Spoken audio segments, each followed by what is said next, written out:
One thing that contractors don't typically do is take out this wood underneath here in the soffit. And you can see how that wood's been there forever.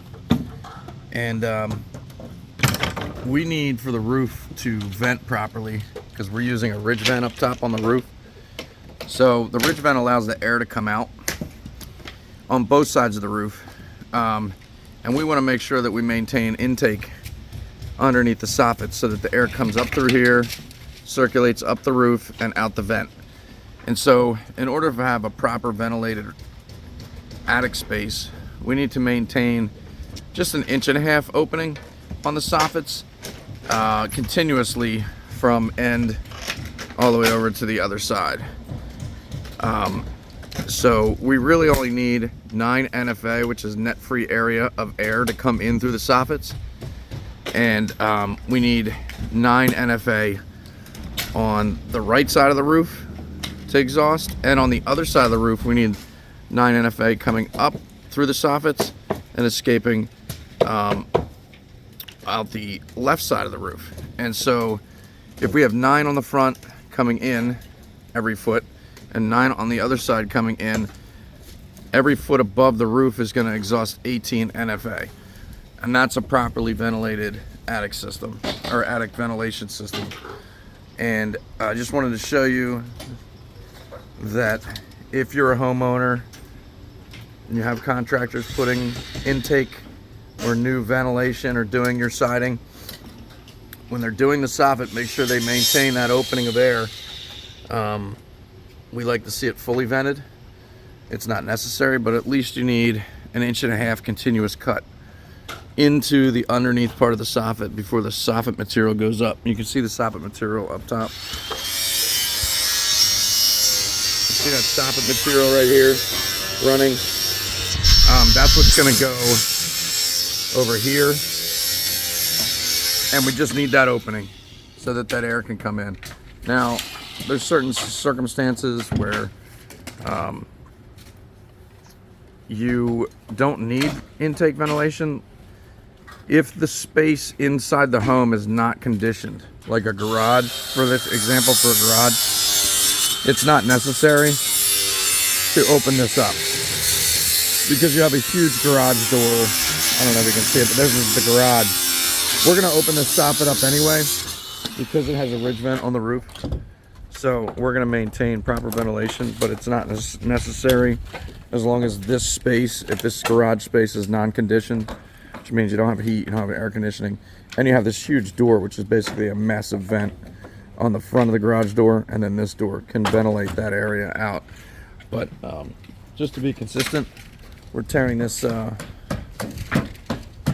this wood underneath here, and we're removing that in order to allow for the proper opening for the air to come in through. And we're using this product. This is CertainTeed's 333 1/3 Invisivent. So if you look at it this way, you can't see any vents. If you look at it this way, you can't see any holes. But if you turn it to the side, you can see those holes there. And that allows the air to come in but not look as ugly when you look up.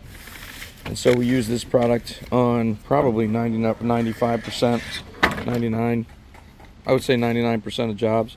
We're using a product like this where the ventilation is hidden. So when you look up, it's not as ugly. And it gives this nice look to it every 3 inches or so. You have that design, so it ends up looking real nice up there, and it functions and it allows air in here. And that's what we really want to get to, is a properly ventilated attic system. And so some roofers will just do the roof and they're not doing the soffit, but never look in the attic to make sure that you got proper intake. Now you can have proper intake. You can see us putting this on. You can have proper intake, but you might have insulation stuffed up all in here, which is not going to allow that air to come through either. So a good inspection of the attic and the insulation in there and how it's, if it has baffles or not, is important to look at. Not only just, you can't just put a ridge vent on a roof, and you can't just put intake in a house and expect it to work. What's between those rafters, the plywood, and the ceiling is important. And if it's clogged, none of this air will come in through the bottom, regardless of how nice you do the soffit area.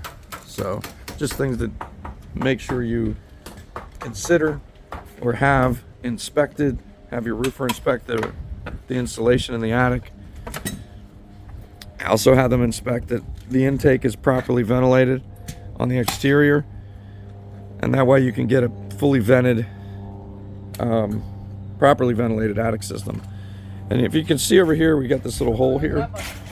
There used to be a vent there, a gable vent. We're going to eliminate that gable vent because we don't want cross-contamination into the ventilated attic system. So if air comes through that, let's say wind is blowing this way, it's going to blow into the building through this opening of the gable vent, and the convection style is going to kind of go like this. The air is going to come in, it's going to come out of the ventilation, it's going to suck it back in, and it's really going to deaden this area down here from venting, because you've got this circulation thing going on where it's sucking in air, it's blowing it out, sucking the same air back in, blowing it out.